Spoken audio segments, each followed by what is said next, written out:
En esta sexta entrega de estos videos relacionados a los errores más comunes que cometemos en la divulgación de la astronomía, en este caso en particular no nos vamos a enfocar a los errores cometidos en la astronomía relacionada al sistema solar, sino que nos vamos a ir lejos a ver los sistemas exoplanetarios, los otros sistemas solares que conocemos.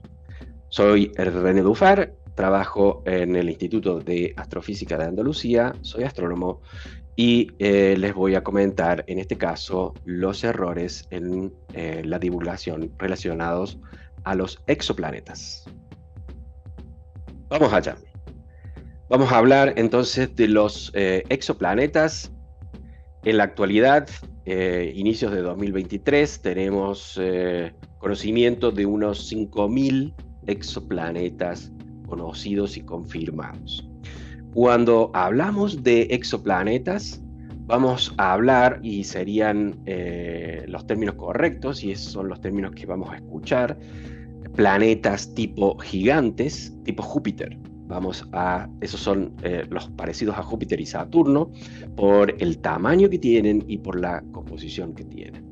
Luego vamos a escuchar hablar de los planetas tipo helados o Neptunos, que tienen masas similares a Urano y Neptuno y composiciones similares a estos cuerpos.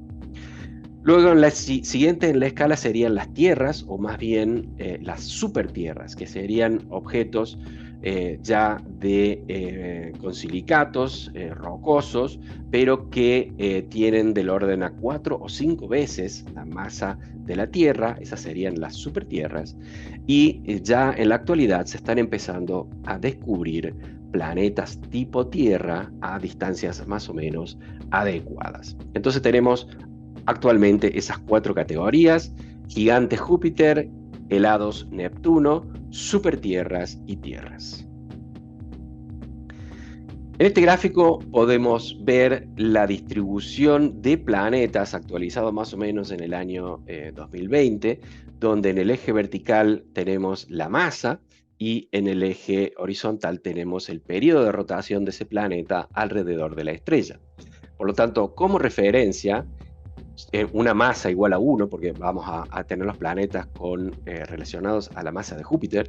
Aquí tenemos a Júpiter en masa igual 1 y en torno a unos 3.000, 4.000 días de revolución alrededor de su estrella. La Tierra estaría en esta zona en 2 por 10 a la menos 3 masas de Júpiter más o menos, y unos 300 y pico días, casi 400 días de periodo de revolución alrededor de su estrella. Entonces, lo que vemos aquí es que hay muchísimos objetos, están pintados por el tipo de técnica que se usó para descubrirlos, y entonces tenemos a los puntos rojos que tienen que ver con la técnica de la velocidad radial, y a los puntos verdes, que son los tránsitos, ¿no? Esas son las técnicas más prolíficas, las mejores técnicas, y podemos ver grandes nubes. Una gran nube aquí cerca de Júpiter, donde Júpiter podría formar prácticamente esa nube, que tienen más o menos la masa de Júpiter, entre 1 y 10 masas de Júpiter, y más o menos el periodo de rotación de Júpiter y menos, ¿no? Menos periodo de rotación, o sea, estarían más cerca de la estrella. Serían esos Júpiteres calientes que escuchamos hablar bastante en los medios. Pero la técnica de los tránsitos detecta objetos que están mucho más cerca de la estrella. Y por eso tenemos esta otra nube verde que tenemos aquí, y que serían objetos que tienen la masa de Júpiter o un poco más, en torno a 10 masas de Júpiter, o algunas décimas, perdón, de esa masa de Júpiter. Toda esa nube serían objetos que estarían cerca de la estrella, muy cerca. Por otro lado, hay una tercera nube aquí, donde se mezclan las dos técnicas, el tránsito y la velocidad radial, donde estarían los objetos tipo Neptuno y supertierra que ya se están descubriendo. Por el momento hay muy pocos planetas tipo Tierra, vamos a ver estos de aquí, donde más que nada es porque las técnicas todavía no han llegado a esa precisión. Si te está gustando todo lo que estás viendo en estos videos, no dudes en suscribirte al canal y enviarle este link a todos tus conocidos. Pero cuando vemos la cantidad de objetos descubiertos y qué tipo de objetos son, uno piensa o tiende a pensar en que son todos tipo Júpiter, porque de eso se habla mucho más. Pero en realidad, si vemos una cantidad de objetos descubiertos y cuáles son, los objetos tipo de Neptuno son el 50%. Entonces son, por el momento, los más comunes. Ya se están empezando a descubrir bastante del orden del 20% de supertierras y algunas pocas del tamaño de la Tierra. Esto es datos de en torno al año 2020. En cuanto a los objetos tipo Júpiter, son pocos en realidad, y los que son más grandes que 15 veces la masa de Júpiter, podemos ver que son bastante pocos. En este otro gráfico es bastante útil porque vamos a graficar el radio en la parte vertical de un objeto, el radio en el radio terrestre, y en la parte horizontal la masa. Si graficamos cómo crece una esfera pura de hierro, vamos a ver que esa esfera, a medida que vamos aumentando su masa, tiene este comportamiento y se va a comportar de esta forma. Una esfera de silicatos, o sea, de rocas, se va a comportar de esta otra forma.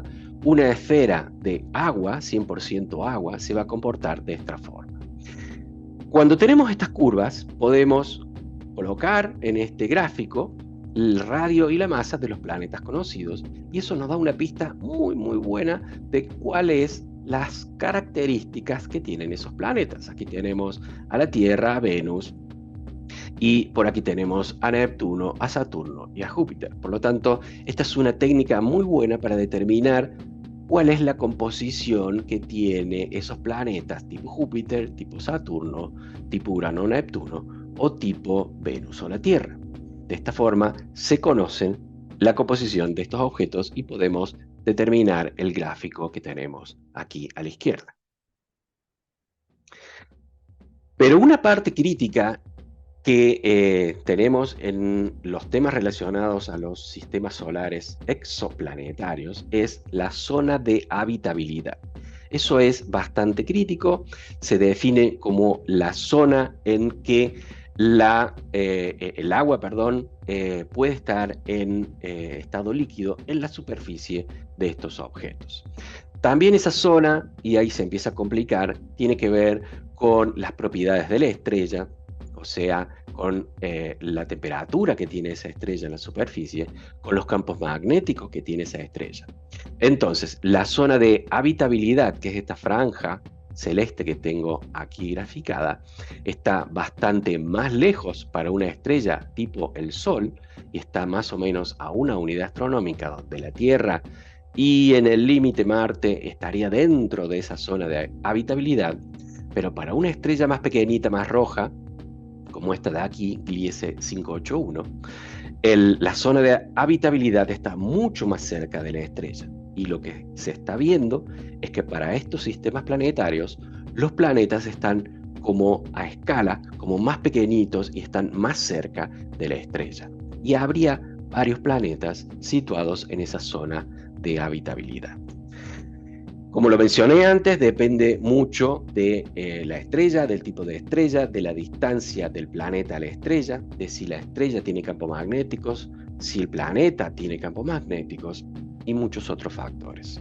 Y aquí está la clave para todas esas noticias que son muy tendenciosas para decir, encontramos un planeta Tierra en una zona de habitabilidad adecuada. Y por supuesto, ahí ya hay vida y ya nos vamos a comunicar. Bueno, cuidado.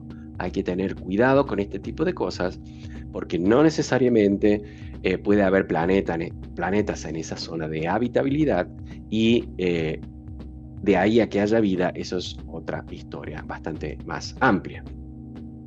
Por lo tanto, conclusión número 6. Hay muchos exoplanetas e incluso podemos hablar varios exoplanetas por estrellas. Entonces, si consideramos que hay muchísimas estrellas, pues habrá muchísimos más planetas. Realmente hay muchos planetas. En la actualidad, como les dije, en torno a 5.000, y esperamos encontrar muchísimos más.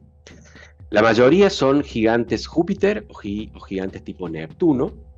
Ojo que hay sesgo aquí porque las técnicas que estamos usando para descubrir estos planetas tienden a descubrir más a los planetas con más masa, ¿no? Tipo Júpiter o Neptuno. Hay muchos planetas tipo Tierra y se descubrirán muchísimos más. Incluso la misión Plato está diseñada para intentar descubrir planetas de la masa de la Tierra. En esas tierras que están girando alrededor de estrellas apropiadas dentro de sus zonas de habitabilidad. Quizás con agua líquida en la superficie. Ya vimos que el agua líquida no es extraña. El agua líquida se encuentra en muchos lugares de nuestro sistema solar, pero solamente en el planeta Tierra la encontramos en la superficie. ¿Cuántos de estos planetas tendrán vida? No tengamos miedo a hablar de estas cosas. Hay que discutirlo, pero hagámoslo de una forma bastante seria. Si te ha gustado todo este video, no dudes de suscribirte al canal y enviarle este link a todos tus conocidos. Muchas gracias.